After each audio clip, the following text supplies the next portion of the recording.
Amém. Irmãos, aproveitando já os irmãos estão em pé, vamos fazer aqui uma breve leitura. Livro do profeta Jeremias, capítulo 1.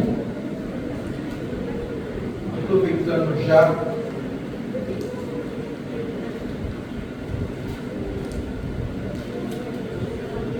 Capítulo de número 1. Versículo de número 4, 5 e 6.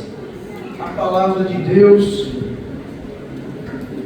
nos fala hoje assim: assim veio a mim a palavra do Senhor, dizendo: antes que eu te formasse no ventre, eu te conheci, e antes que saísses da madre, te santifiquei, e as nações te dei por profeta. Então disse eu: ah, Senhor Jeová, eis que não sei falar, porque sou uma criança. Mas, versículo de número 7, mas o Senhor me disse: não digas eu sou uma criança, porque aonde quer que eu te enviar irás, e tudo quanto te mandar dirás. Tomar assentos.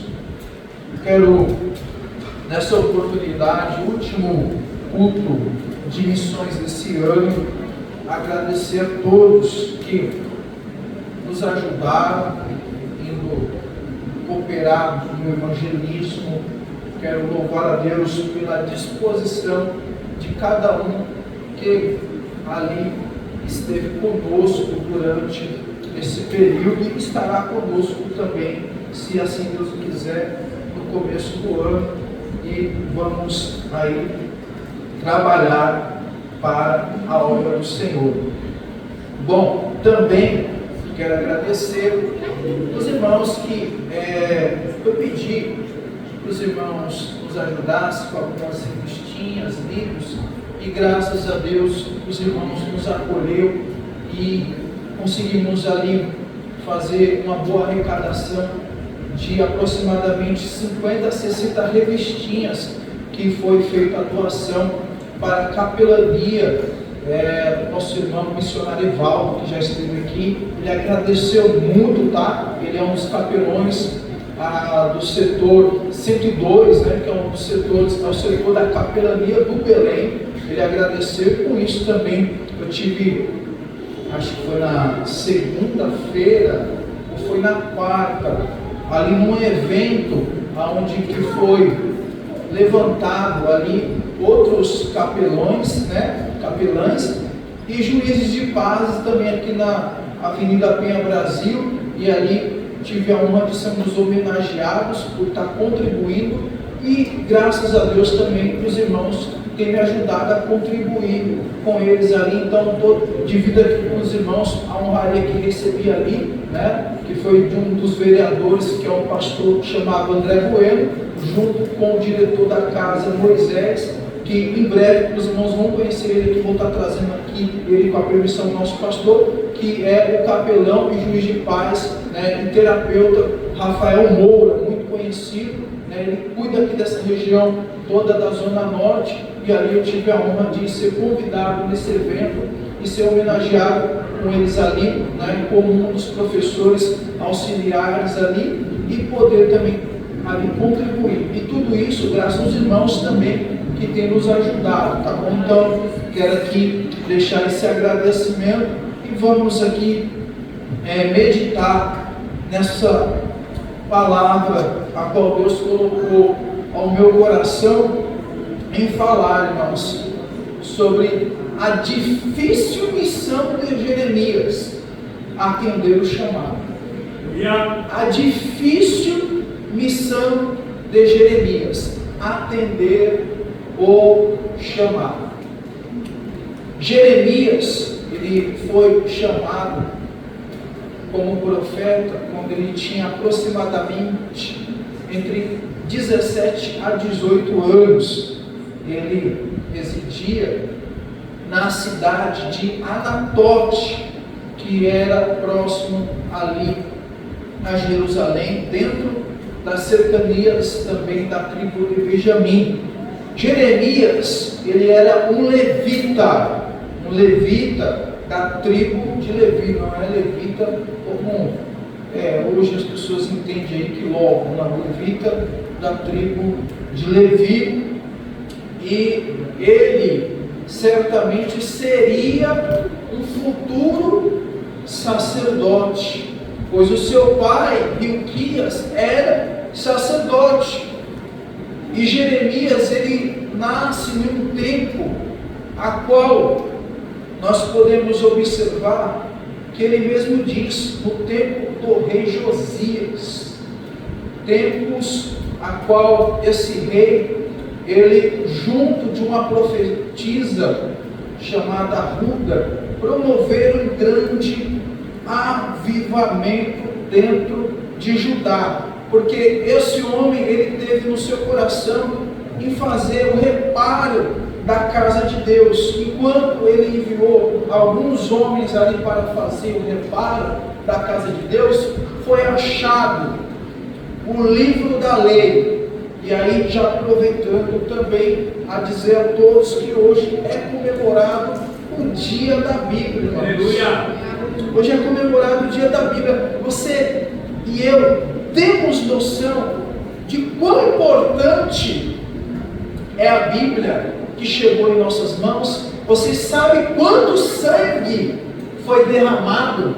Quantas pessoas deram suas vidas para que hoje nós tenhamos a Bíblia assim?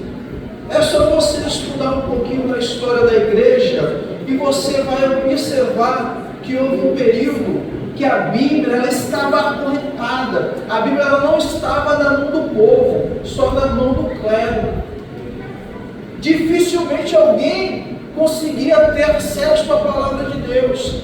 Mas aí se levantou um dos que nós chamamos o estopim da reforma, Martinho Lutero, e apregoou 95 teses junto ao castelo de Wittenberg, e ali deu-se início à reforma protestante, e dali em diante ele traduziu a Bíblia em alemão. Depois dele veio William Tyndale, que morreu por causa que traduziu a Bíblia para o inglês. A Bíblia, para chegar até nós, irmãos, não foi assim, não caiu do céu, não. Houve muito sangue derramado, tá? Para a gente ter um exemplar desse aqui, muitas pessoas deixaram de trabalhar, deixaram as suas vidas para se dedicar a aprender o grego, o hebraico, as línguas originais, para traduzir. Então, a Bíblia é um tesouro de Deus nas nossas mãos. Agradeça a Deus, que é Deus que tem velado pela sua palavra.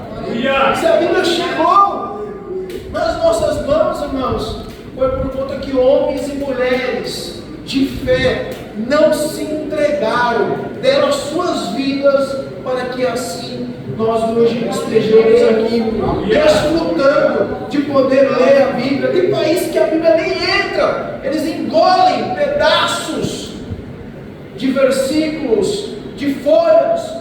Vai ver na China, é proibida a Bíblia na China. Demos graças a Deus que no Brasil nós podemos ter Bíblias de estudo, podemos ter Bíblias de todos os preços. Mas lá não, irmãos, tem países que...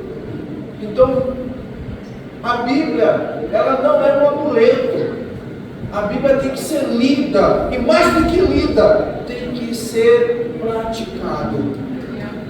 Só uma adentro aqui, mas voltando aqui, Jeremias foi o homem que viu a aflição, ele viu a vara do Senhor, ele viu Deus vindo como um pai corrigir a nação de Israel. Esse homem, ele era um homem do campo. Você imagine só, da roça, com 17, 18 anos, ele sabia muito bem que os impérios estavam tentando tomar e destruir Jerusalém. Ele sabia o que era sofrer. Já antes do seu chamado, ele sabia que todos em Jerusalém, toda a nação de Judá, havia abandonado ao Senhor. Ele até mesmo diz que a nação cavou cisternas rotas, poços imundos, e abandonaram o Senhor, fonte de águas vivas. Esse homem, chamado Jeremias, ele está num período de transição de reis. Como eu falei, rei Josias foi um bom rei. Através dele, a nação de Judá experimentou um dos maiores avivamentos que podemos ler no Antigo Testamento. Mas depois disso, que ele morreu, outros reis vieram, e foram todos reis ruins, reis que fecharam a casa de Deus, que impediram Deus de trabalhar, de abençoar. Então por isso a terra ficou seca, ninguém mais clamava, ninguém mais se humilhava, ninguém mais se convertia. É nesse momento que Deus levanta um homem. Mas é interessante que Jeremias, ele é um homem que vai ser perseguido por todas as classes de dentro do próprio povo. Ele foi perseguido pela classe religiosa, pelos sacerdotes, pelos levitas. Ele foi perseguido até pelos seus próprios familiares. Foi perseguido pelos reis. Foi perseguido pelo povo. Aonde que Jeremias ia, todo mundo o odiava. Ninguém queria saber dele perto, porque da boca de Jeremias só saía palavra de juízo contra a nação. Jeremias era visto como um traidor da pátria, por causa da palavra que Deus colocava nos seus lábios. Aleluia. Jeremias, ele experimentou tanta aflição, que você só vai ver um dos livros sendo escrito na Bíblia por causa que um homem viu a destruição da sua própria pátria, que é o livro de Lamentações. Jeremias, ele era um homem ainda na sua juventude, que gostava das festas, que gostava de ouvir os louvores, que ele gostava de ver as crianças passeando pela praça, que ele gostava de ver os casamentos que se davam na cidade de Jerusalém, mas que pelo chamado, tudo isso foi interrompido. A alegria azedou. O que para ele era prazer, do nada se tornou tanta amargura, tanto sofrimento. E aí, irmãos, fica aqui para nós o chamado de Jeremias, a difícil missão de atender o chamado. Esse homem, ele foi chamado literalmente para sofrer, para chorar, para lamentar, para ver a destruição de um povo que virou completamente as costas para Deus. É nesse momento que você observa que vem a palavra do Senhor a Jeremias, e o Senhor diz para ele: antes que eu te formasse no ventre, eu te conheci. Olha, Deus já conhecia Jeremias quando ainda ele era uma matéria informe no ventre da mãe dele. Deus nos conhece plenamente, absolutamente. Deus conhece todos os detalhes. Quantos fios de cabelo há na sua cabeça? Deus sabe todos os detalhes do seu passado, do seu presente e do seu futuro.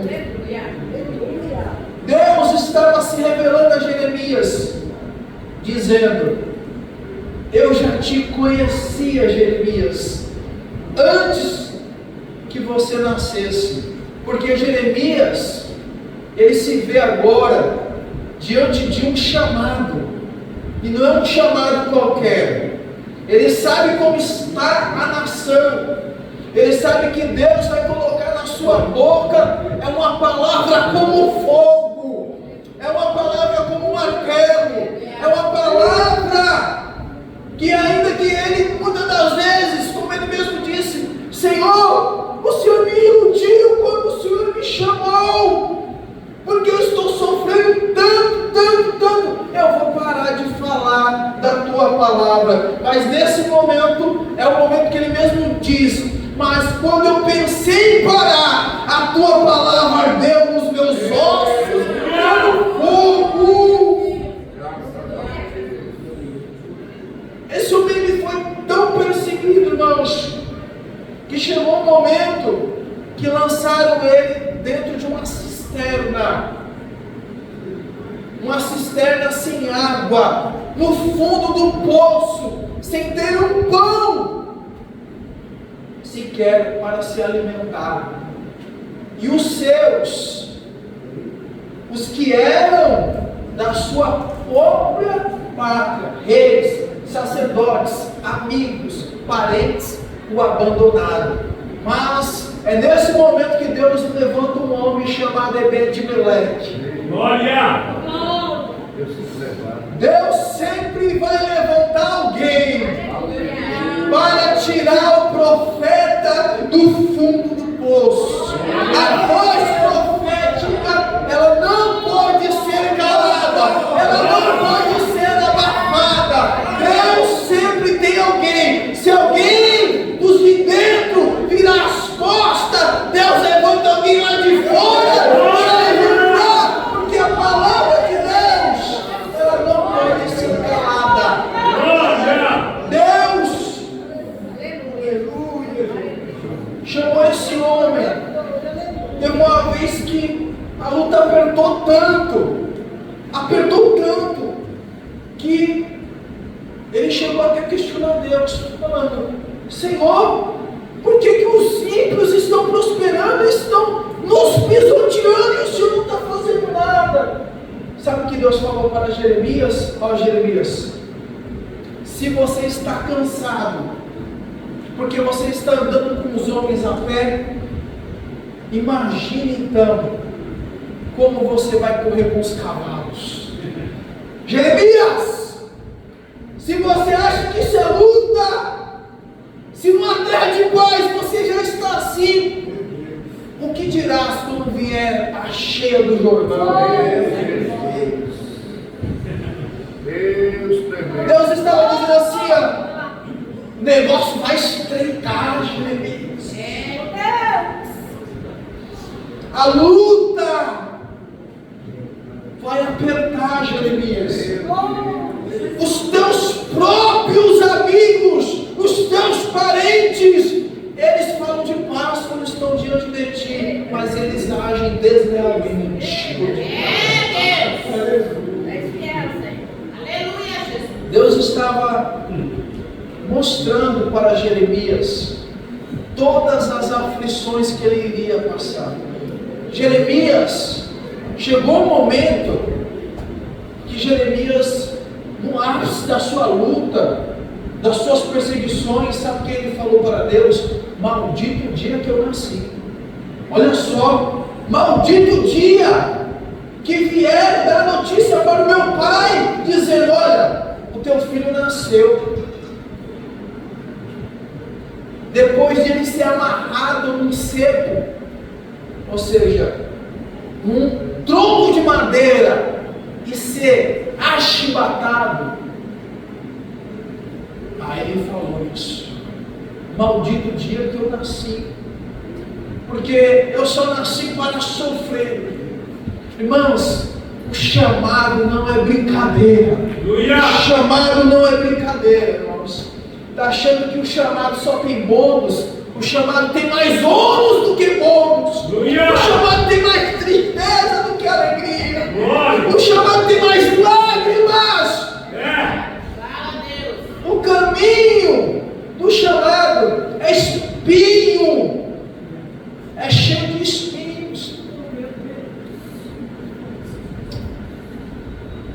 Deus falou para Jeremias: antes que saísse da madre, te santifiquei, ou seja, te separei para um propósito especial. Eu te separei para um propósito especial. Você não está aqui aleatoriamente. Você não é a obra do ocaso. Você é fruto do propósito eterno de Deus. A igreja é o povo escolhido de Deus. A igreja não é um povo aleatório nesta terra.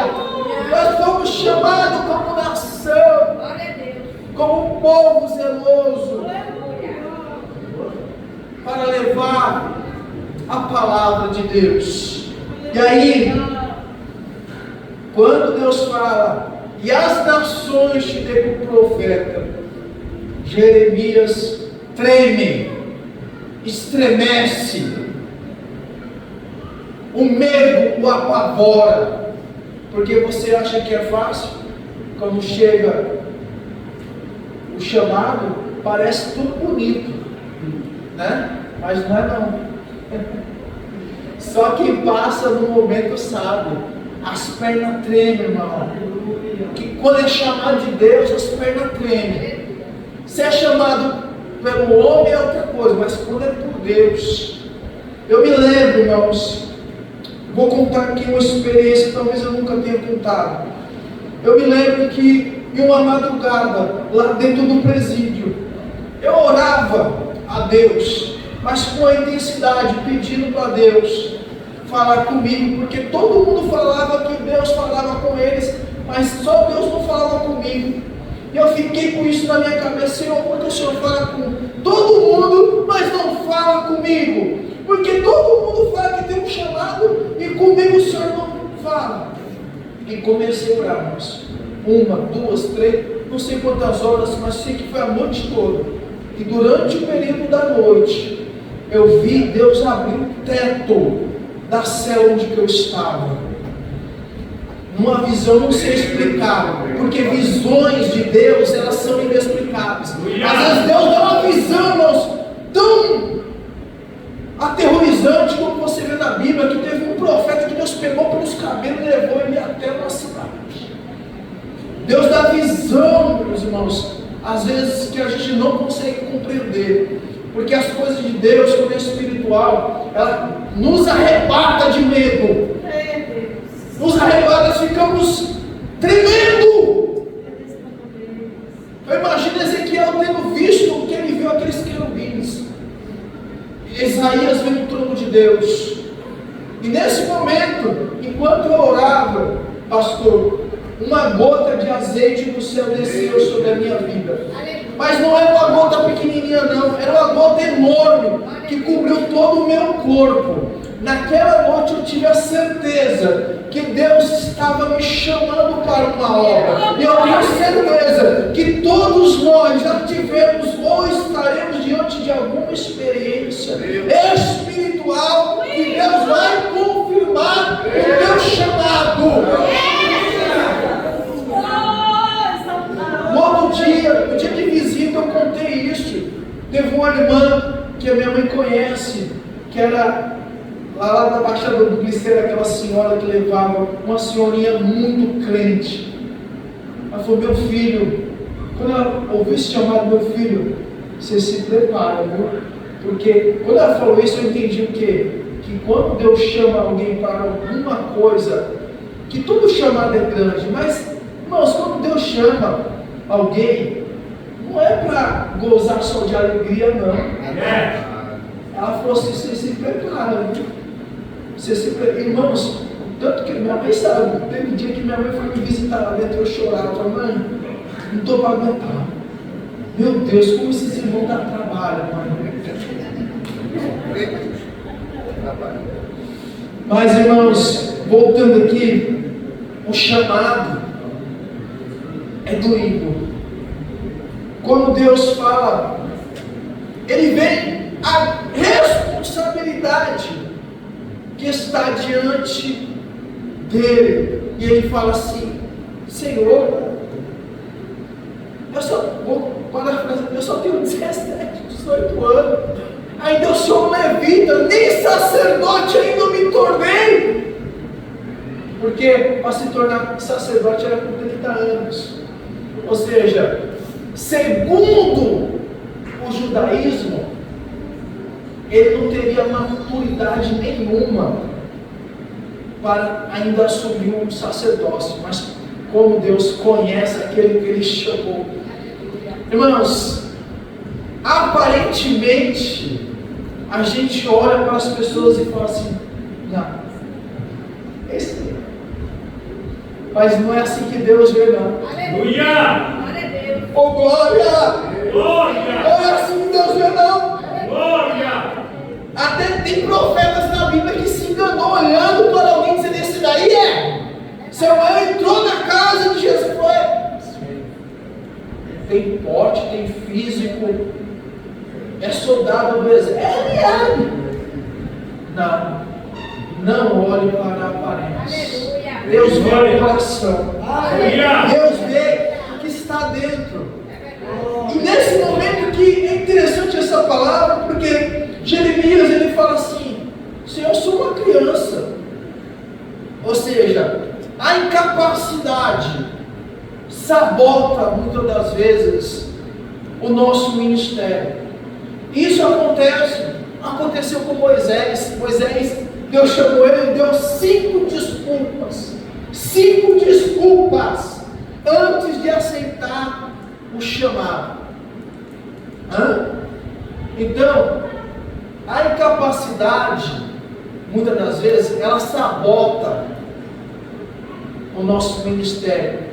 Diante de uma responsabilidade tão grande, nós vemos a nossa limitação, a nossa estrutura, nós vemos que nós não, às vezes, temos um currículo tão vasto como talvez o da direita, o da esquerda, alguém que está mais tempo na caminhada, mas Deus não olha para isso. Deus não está preocupado com as estatísticas humanas. Deus está preocupado com a palavra que Ele vai colocar na tua boca, se você vai ou não.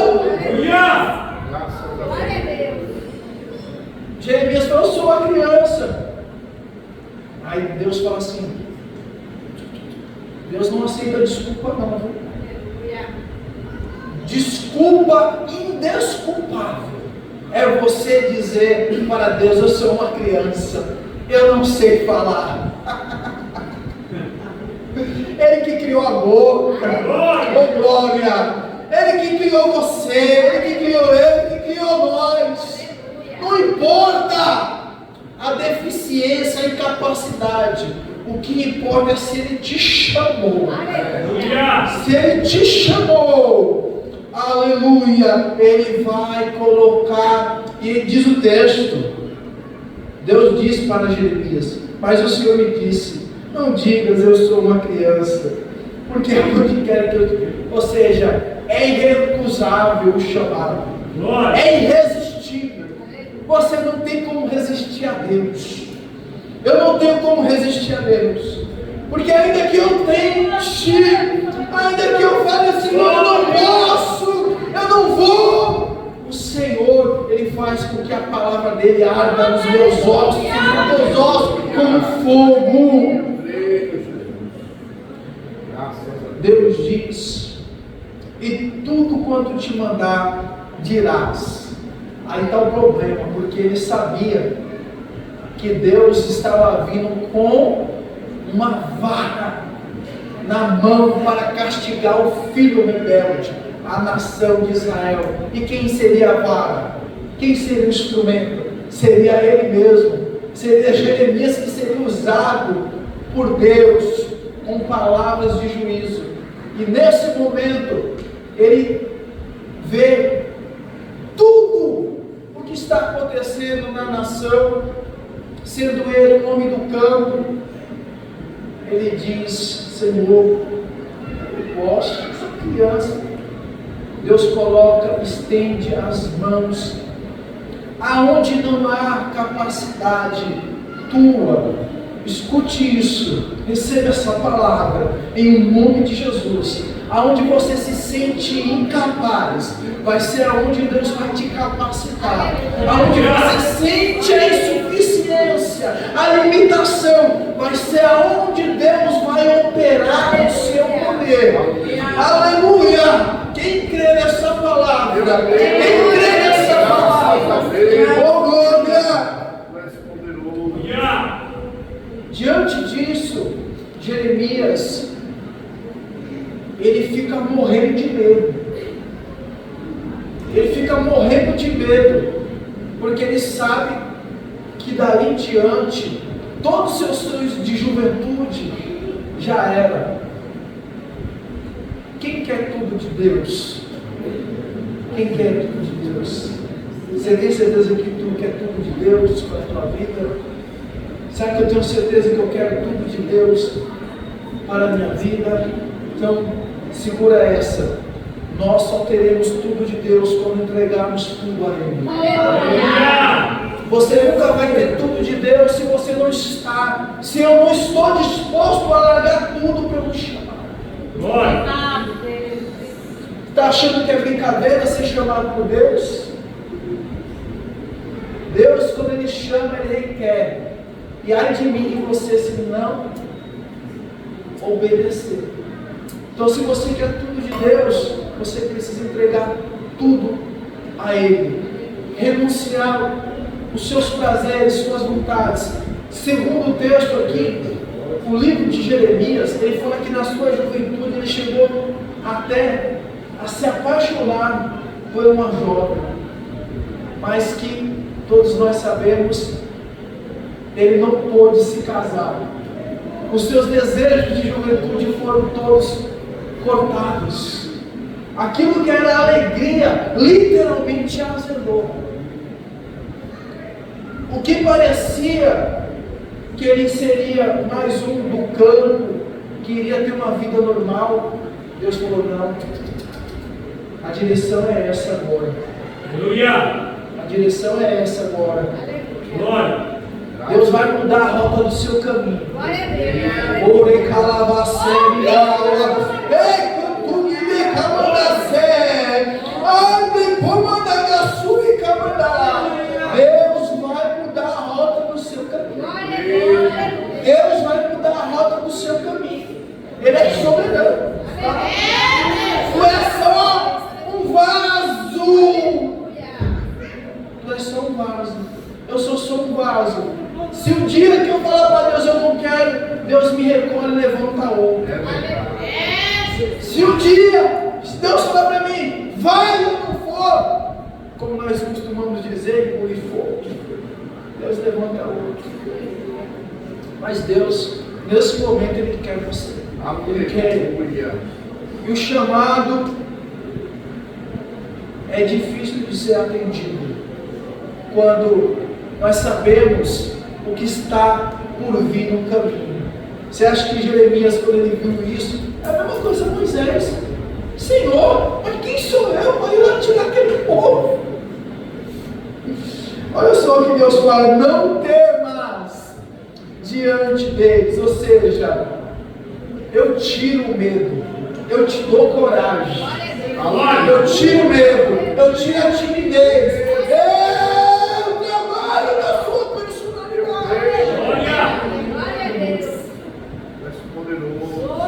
Não temas diante deles, porque eu sou contigo.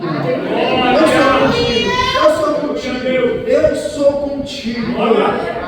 Deus promete a sua presença durante o chamado, mas não só a presença. Deus falou assim: para te livrar. Ou seja, vai ter muita gente que vai tentar contra a tua vida, contra o teu chamado.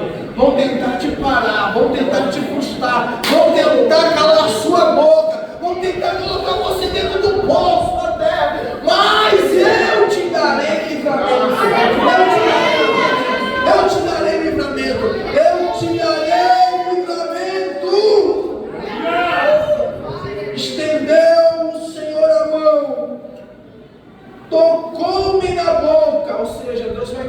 lugar onde você acha que tem deficiência, insuficiência, incapacidade. Você vê que todos os 3 chamados que eu vou citar aqui, de Moisés, de Jeremias e que foi o outro? De Isaías, teve toque nos lábios. Para Moisés, Deus falou assim: fui eu que criei a boca, não é eu que falo com ela. Para Jeremias, ele estendeu a mão e tocou nos seus lábios. Lógico que isso é uma figura de linguagem, tá? Mas para Isaías, na visão, o que aconteceu? O céu se abriu e um serafim, uma brasa viva tirada do altar, desceu e tocou os lábios do profeta. Depois que ele se sentiu tocado, ele ouviu alguém dizer: Senhor, estou ouvindo alguém dizer que alguém precisa ser enviado, que o Senhor precisa de alguém para ser enviado. Eis-me aqui, envia-me a mim. Depois que Jeremias recebeu as palavras da boca, aí o Senhor falou para ele: olha, Jeremias, neste dia, sobre as nações, olha, sobre os reinos, eu te coloco para arrancares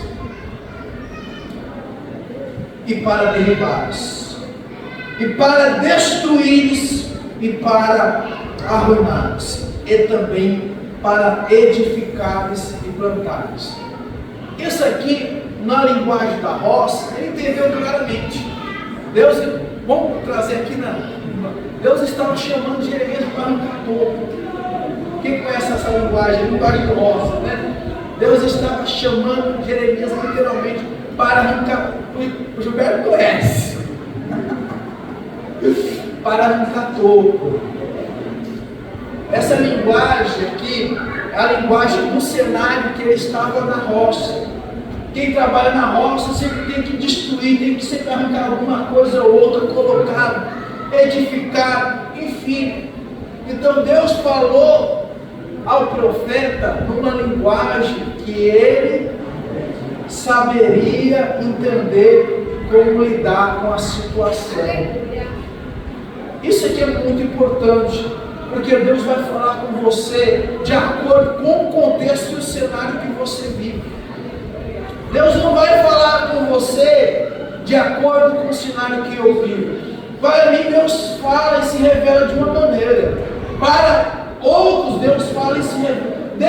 Deus conhece as interpessoalidades. Deus conhece as diferenças, os cenários que Ele nos colocou. Em cada cenário que Deus coloca alguém, Deus sempre vai ter uma maneira de se revelar, de se mostrar de maneira clara, absoluta. Com isso, irmãos, eu fico me perguntando, porque às vezes a gente complica as coisas, se Deus é tão claro na hora de se revelar. Porque nós complicamos todas as coisas às vezes. Se Deus é tão claro na hora de falar, de mostrar o que devemos fazer.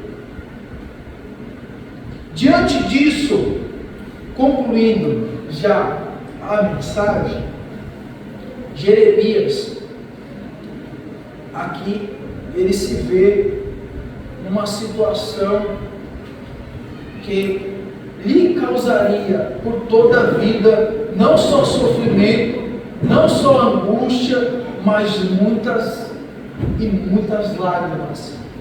Eis daí o porquê é considerado Jeremias o profeta das lágrimas, porque foi um homem que chorou, mas ele chorava pelo seu povo, porque ele queria ver o seu povo adorando a Deus. Ele decidia pelo seu povo diante de Deus.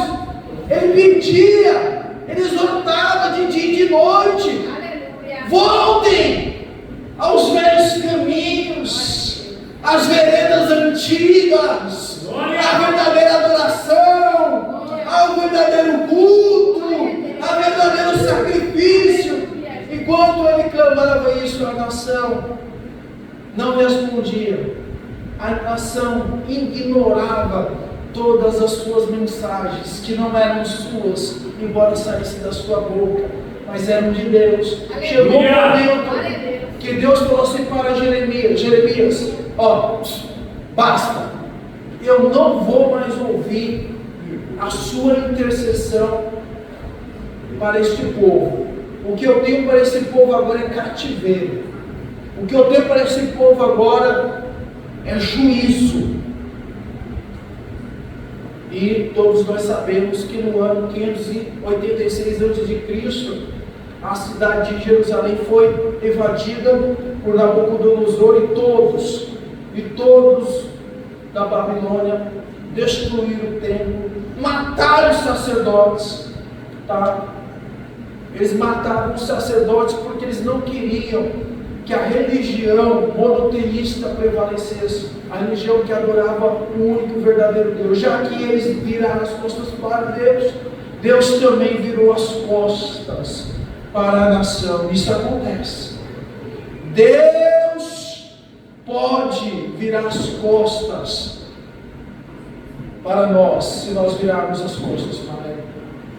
Ele vai lutando. Não vai ser de uma hora para outra que Deus vai virar as costas. Não é de uma hora para outra. Você observa que a visão de Ezequiel no capítulo 9, 10 e 11 fala que a presença do Senhor foi se afastando. Ele não se afastou já na primeira vez, ele foi se afastando. E quando a presença de Deus sai, irmãos, quando a presença de Deus sai da nossa vida, dos nossos caminhos, nós viramos alvo do inimigo, que vem furiosamente para destruir. Sendo assim, Jeremias ele sabia tudo o que iria acontecer, porque Deus falou assim: Jeremias, você está vendo o quê? Como ele era um homem do campo, estou vendo uma vara de amendoeira. Todo homem do campo conhecia e sabia o que era uma vara de amendoeira. O que é uma vara de amendoeira? É a primeira vara a florescer, a brotar na primavera. E Deus está falando assim, está vendo? Assim como você está vendo a vara de amendoeira, assim também eu velo pela minha palavra. O que Deus está falando assim, ó, a minha palavra vai se cumprir, e é rápido, e agora estou trazendo um juízo sobre essa nação. Aí Jeremias se desespera, porque ele sabe que ele está no meio do problema. Deus fala para ele assim: fique tranquilo, olha só o que Deus promete para ele. E veio a mim a palavra do Senhor, novamente ele falou da panela que iria ferver, né, representando o juízo. Mas aqui concluindo, Deus fala para ele, nos últimos versículos do capítulo 1, tu pois, hein? Tu pois, quando Deus fala assim, tu pois, já se prepara, viu? Te prepare, tu pois, cinge os teus lombos, ou seja, aperta o cinto. Aperta o cinto aí. Aperta o cinto, levanta-te e diz-lhes tudo quanto eu te mandar. Não desanimes diante deles, porque eu farei que você não tema na presença de Deus. Ou seja, a perseguição vai ser tão grande, Jeremias. A perseguição vai ser tão grande, vão te maltratar, vão te perseguir. Mas a minha promessa é essa, porque eis que te ponho hoje como cidade forte. Aleluia. Deus está te dando resistência. Deus está dando resistência para a igreja do Jardim Recanto.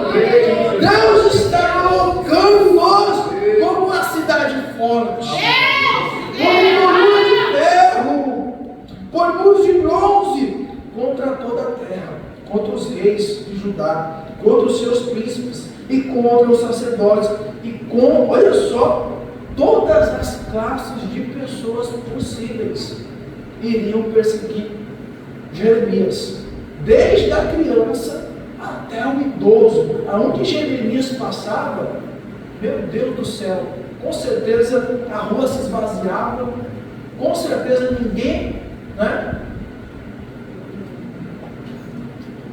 cumprimentava Jeremias.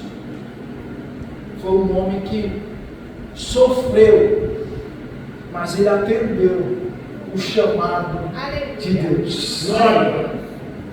Pelejarão contra ti, olha só, mas não prevalecerão. Porque eu sou contigo, diz o Senhor, para te livrar. Ou seja, vamos tentar. Não, quem é chamado, não é chamado para passear com tapete vermelho cheio de pétalas de rosa, não. É. Quem é chamado, irmãos, literalmente, vai ter que saber lidar com todos os momentos do seu chamado. Mas o importante é que Deus dará capacidade, Deus dará resistência, Deus será contigo, Deus te livrará em todos estes momentos. Te livrará não significa, tá? Deixando claro. Não significa, vou dar um exemplo aqui. Os 3 jovens foram livrados da fornalha ou foram livrados na fornalha? Glória. Deus não vai te livrar da prova, da perseguição, não, tá? Ela vai vir. Deus não vai, não tem promessa dessa daí, não. Você tá achando que é moleza? Como diz o pastor Heitor, uma sopinha de minhoca. Não é moleza não, irmãos. Mas em tudo isso, é o Senhor que nos sustentará. Que Deus abençoe a igreja do Jardim Recanto. Graças a Deus por essa palavra, né? Palavra que nós ficaria mais tempo ouvindo Deus usar aqui o pastor Alisson, né?